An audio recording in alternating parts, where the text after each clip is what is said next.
Well, probably not exactly what you expect to see if you're watching a best-of-3 Division III World Series game. A little sloppy all the way around, us included, but we knew defensively we knew we'd have some challenges. We had a ground ball pitcher on the mound. He didn't strike anybody out, so which is fine. We want to pitch to contact, so we had to record all 27 outs from the defense. When that happens, at this level especially, there's going to be some misplays, some miscues. But we worked through it. I thought the first 2 runs we scored were key. We took advantage of some things that they gave us, lead-off walk in the first, lead-off air in the second. We're able to get those runs around. To me, the key in the game was the bottom of the fourth. With a 4-0 lead, Matt had to get 5 outs. We had 2 errors that inning, and we were able to put up a 0 and then bounce back in the 5th, kind of hit him with a hind a little bit and got 3 runs there. So, it was rough. It was, I don't know, maybe a little bit of nerves, but we had our moments where we played really well defensively as well. So a little bit erratic, but I thought our guys, again, we competed well. We played with a lot of poise. Matt is a football player as well at W&J, and I think that being a part of that program really helped him getting into a situation like he was in today. And he battled, and he was good enough to win. He obviously went 9 innings and rested the bullpen. So we're happy to come out with a win, but we think there's some things we can kind of clean up defensively and play a little bit better.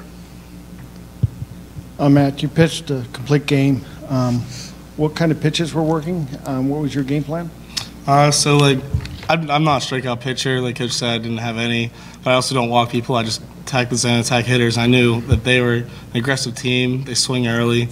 So I threw 2-seam fastball, and just with that late tail to it, I know I can get a lot of ground balls. I just trust my fielders, and they made the plays today, kept us in the game. Ryan, you knew that this pitcher was coming in on short rest. Did you do anything differently to try to take advantage, maybe be more aggressive? No, I think we just tried to let the game come to us a little bit. I mean, that's what I did. Just tried to see my pitch and drive it where I could. I think the rest, we had good approaches and just, use that to our advantage a little bit. Just swinging at the right pitches, not letting him get ahead, and just trying to get ahead in counts and just hit our pitch. Coach, you talked about the pitching situation. You have a lot more arms, starters sitting in your bullpen. How do you think that plays to your advantage coming in tomorrow with 1, maybe 2 games to play? Yeah, I think it's a big advantage, and I think that'll be a challenge, pushing the right buttons, trying to figure out what guys to go to, what guys to start. But we do have a lot of people available, and obviously that's a luxury. We've gotten a lot of depth out of our starting pitching in this regional. We came from in the World Series, we came from a very difficult regional, and I think it prepared us well. We saw a lot of good offensive hitting teams, hitters conditions, warm, smaller park than what this is. So I think our pitchers had their hands full there. Not that they don't here, but I think it prepared us pretty well on the mound. Well, and basically you get the pitching staff, the rest of the pitching staff, an entire day off, which is a luxury at this point in the season. Right. I mean, a couple guys warmed up, which it's just kind of how the flow of the game was going. But they'll be okay. They'll be good to go tomorrow. We're in the last day of the season for God's sake, so they'll be fine. Yeah. Matt, when Coach came out in the 9th to chat with you, what was the conversation about? Basically, he was like, do you want the rest of this game? Obviously, it's an easy answer. It's a yes. Tony was my last batter, so I knew I had to get him, make my best pitches. So we did, got him out.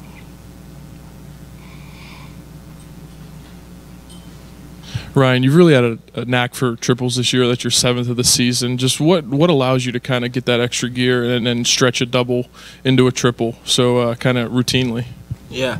I don't know. The right side has always been my power alley a little bit. So I know if I can hit that gap, especially at a ballpark like this where it's real deep, I know I'm fast enough where I can run around the bases. And if I hit a gap, I just try to get the extra leg, try to get in a scoring position for my team.